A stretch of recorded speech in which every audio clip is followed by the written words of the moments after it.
The Daytona Beach man accused of stabbing his ex, then lighting her apartment on fire, killing her and her child, was back in court today. Charles Ivey's defense team asking the judge to put a temporary restriction on media discovery and comments from people involved in the case to the media. Just before midnight, the call comes in. Firefighters arrive at a Daytona Beach apartment complex already fully engulfed. Flames push through the roofline. Thick black smoke rolls out of every window and door.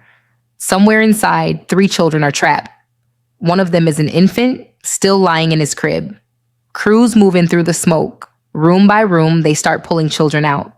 The baby first, then 2 more. Then deeper inside, they find someone else, a woman, unresponsive.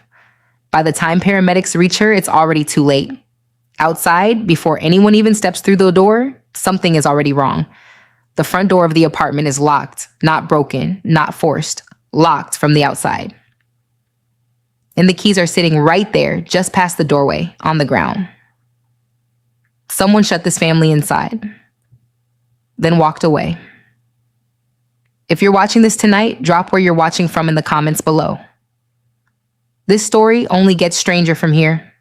Before we go further, this is a real case, and some of what happened is difficult to hear. Viewer discretion is advised. Right now, firefighters have the children. They found the woman. They haven't reached the back bedroom yet. What's waiting for them there is about to turn a house fire into a murder investigation. Before any of this happened, there were just 2 people. Denja Moore was 30 years old. She had full custody of 3 children, all of them young enough that she was still doing nearly everything for them herself, feeding them, getting them to bed, getting them up again the next morning. Raising 3 kids alone is its own kind of full-time work, one she was doing every single day. That man was Charles Ivey. He was 34. He worked nights at a fast food restaurant not far from where Moore lived. He clocked in, clocked out, went home, or somewhere else, like anyone else with a job and a routine. He was the father of 2 of the children in that apartment. Even though he was their father, it was Moore who held legal custody of all 3.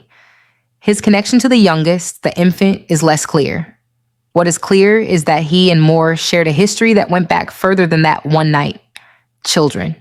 A life that had once overlapped enough to build something resembling a family, even if it didn't look like one anymore. He also had a record. 2 prior arrests in Volusia County, one in 2015, another in 2016, years before any of this happened, in the same county where Moore lived and raised her children. When police were later asked what connected Charles Ivey to Denja Moore, they didn't reach for a stranger or a robbery or anything random. They used one word: domestic. Days later, the police chief overseeing the case put it more bluntly than most officials ever do. Chief Jakari Young told reporters the man responsible deserved, in his words, a special place in the gates of hell for what he did to this mother and to her children. With what we witnessed throughout this investigation, the defendant in this incident deserves a special place in the gates of hell for what he did to this mother and these children. Again, I have never witnessed anything this horrific in my entire career. That history is what put Ivey at her doorstep on a Monday night in November. It was a night that started out like countless others before it. It would not end that way. Charles Ivey finished his shift at Checkers just after 10 o'clock that night. It was a Monday, the 20th of November. He didn't go home. By his own account, he drove straight to Denja Moore's apartment complex, arriving at around 11 o'clock. He told detectives he went inside. 15 to 20 minutes, he said. Just the 2 of them, whatever was said or done behind that door, known only to him. Then he came back out. But he didn't leave the property. He said he sat in the parking lot afterward, watching, waiting, doing nothing that anyone could account for. By his own estimate, he stayed on the property until around 11:35. That window matters more than he seemed to realize when he gave it. According to the fire marshal, Denja Moore's apartment ignited sometime between 11:32 and 11:42 that night. Ivey's own timeline and the fire marshal's timeline overlap almost entirely, not hours apart. Minutes. Investigators didn't need to rely on his memory alone. Traffic cameras had already caught his SUV moving through the area before the fire and after. An automated license plate reader logged the same vehicle again, on the same route. His own account and the footage lined up. There's a question in that timeline that still doesn't have an answer. If Charles Ivy was on that property, by his own admission, in the exact minutes the fire marshal says the apartment caught fire, why didn't he do anything at all? Once the flames were out, investigators started working the scene. Nothing about it looked accidental. In the kitchen, all 4 burners on the stove had been turned on. Burnt paper and a box sat on top, placed there on purpose. That wasn't the only fire. A second point of origin was found in the back bedroom. 2 separate fires set in 2 separate rooms. And investigators would later determine the larger blaze, the one that consumed most of the apartment, grew out of that back bedroom. That bedroom is where investigators found Denja Moore. She had been stabbed nearly 100 times. The medical examiner was clear about one thing. She was already dead before the fire ever reached her. The flames didn't kill her. Someone else did that first, and then tried to erase it. Next door, in the nursery, the infant was still in his crib when firefighters reached him. He was in cardiac arrest. He was rushed to the hospital. He didn't make it. His cause of death was later ruled to be the smoke and the heat, not the same violence that killed his mother. His older brother and sister did survive, pulled from the smoke with injuries of their own, but alive. Someone got to them in time. Investigators now had 2 causes of death and a fire built to look like it had started by accident. It hadn't. 2 points of origin. A stove someone turned on deliberately. Paper in a box arranged like kindling on purpose. This wasn't a fire that went wrong. It was staged. And that leaves one question hanging over the entire case. Staged by whom? Police needed to find Charles Ivy fast, not as a suspect, not yet, as a father. His 2 surviving children were in the hospital and someone had to tell him. They tried reaching him that night, then into the early morning. No answer, no call back, no sign of where he'd gone. Hours passed. Still nothing. It wasn't until the next day that he finally surfaced in Ormond Beach, not far from where the fire had happened. Officers found him outside his home, loading suitcases and bags into an SUV, not the one investigators had already tracked near the fire the night before. A different vehicle entirely. He was injured. An injury to his leg, a cut on his hand. When someone asked him about it, Ivy had an answer ready. He said he'd hurt himself removing a fender from a trailer. But a coworker who'd seen him just hours before the fire told investigators something specific. No limp that night, no visible injury at all. Something had happened since then. Something his explanation didn't quite cover. Detectives pulled him over in a traffic stop. They wanted his clothing. They wanted his DNA. He said no. Right there, during the stop, he refused to speak with detectives at all. He refused to be taken in so they could execute a search warrant already prepared for his body and his belongings. He wouldn't go to the station on his own. Wouldn't hand any of it over voluntarily. Whatever they needed from him, they were going to have to take it. So investigators went to a judge instead. They came back with a warrant for his DNA, for his clothing, for photographs of his body. Not a request this time. An order. And that raises a question that won't go away. If Charles Ivy had nothing to do with what happened inside that apartment, why did it take a warrant and a refusal to even speak to get him to cooperate at all? Once he was in custody, Charles Ivy started talking. He didn't deny where he'd been. He confirmed it. He was at the apartment complex in the same window investigators already had their eye on. That much he gave them freely. What he never explained was everything after. Why he didn't call anyone. Why he didn't flag down help. Why he never mentioned a break-in, a struggle, another person near that apartment. Not that night, not the next morning, not until police were already searching for him.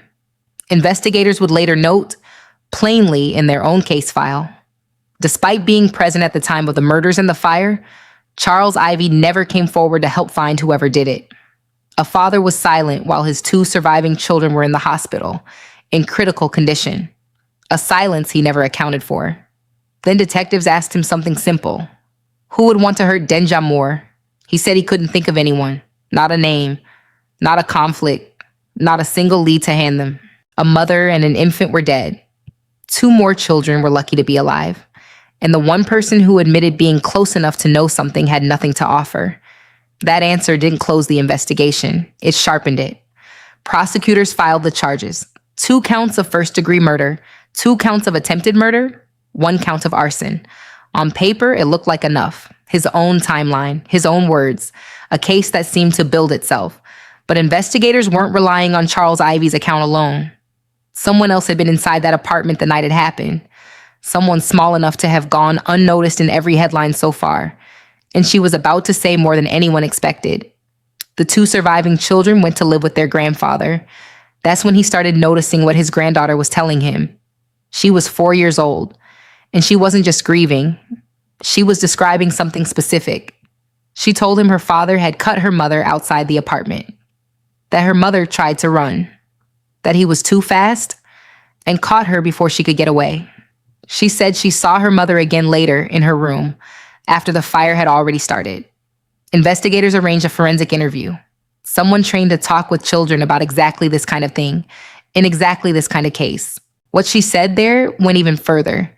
She said she and her siblings had been locked inside the apartment. She said her mother and father were trying to kill each other.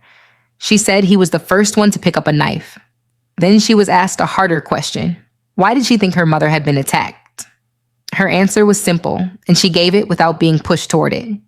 She said, "Daddy didn't like mommy anymore. If you've made it this far, tell us in the comments. Did you expect the key witness in this case to be 4 years old?" Ivey's defense fought to keep her off the stand. They argued parts of her account didn't line up. Details about the arrest itself that didn't match what actually happened that day. They wanted the jury to never hear from her at all. In July of 2026, a judge disagreed. The ruling found she understood exactly what she was describing, and that key details came out of her on her own without leading questions. She would be allowed to testify. Prosecutors had made another decision years earlier, not long after Ivey's arrest. They filed formal notice that they intend to seek the death penalty. In that filing, prosecutors described the crime in blunt terms, calling it especially heinous, atrocious, and cruel, carried out, in their words, in a cold, calculated, and premeditated manner, without any pretense of legal or moral justification.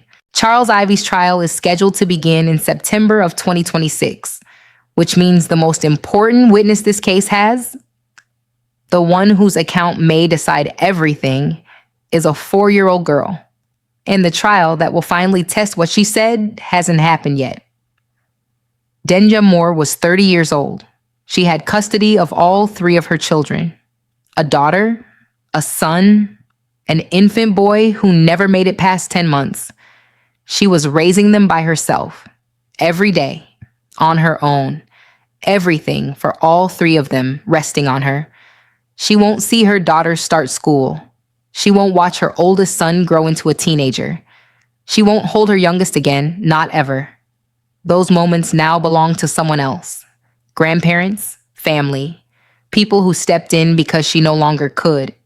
Before any of it, before the fire, before the questions, before any of the names now attached to this case, she was simply a mother, home with her 3 children, on an ordinary Monday night that never should have ended the way it did. That's who she was, not a case file, not a headline, not a witness list or a court date. A 30-year-old mother raising 3 children on her own who deserves so much more time with them than she got.